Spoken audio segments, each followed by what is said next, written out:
We did it! We've finally cracked 1000 points fully painted. This month we've added a command squad and a chimera for them to ride to battle in. Let's take a closer look.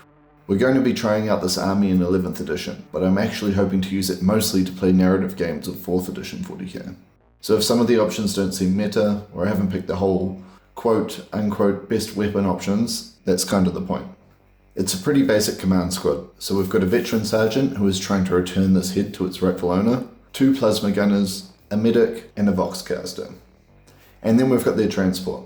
I must say I'm quite happy with how this chimera turned out. I decided to go with the dozer blade, and of course it needed to have hazard stripes to give it those retro 40k vibes. The stripes took a bit to get right.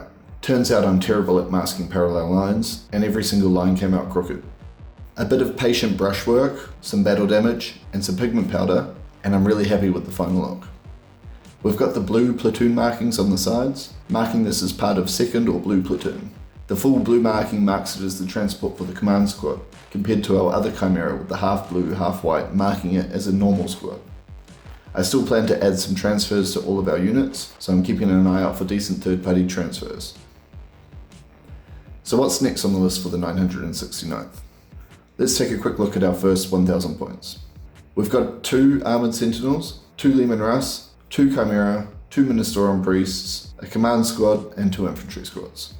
I think the next step is to actually get some games in. There's lots of cool things I want to add: Basilisks, Hellhounds, Stormtroopers, and I mentioned last month adding a couple of Penal Legion squads as some fresh meat for the grinder.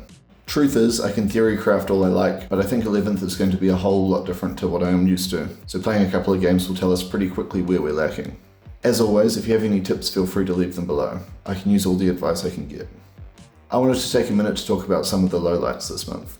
I had someone mention to me last month that they often get halfway through painting a unit and think, oh man, this is rubbish, and give up. So I just wanted to let those people know that that's completely normal. I always have a moment where I think, this is so much worse than my last squad, or it's going to turn out horrible, or it isn't going to match, or blah blah blah. It's important to just trust the process and see it through to the end. Most of the time you're just a wash, a tidy up of the details, an edge highlight, and a good base away from having models that look absolutely decent on the tabletop. And if you go through the whole process, even if you're not 100% happy with the result, you'll have learned something that will help you to get closer next time. So that's it for this month. Until next month.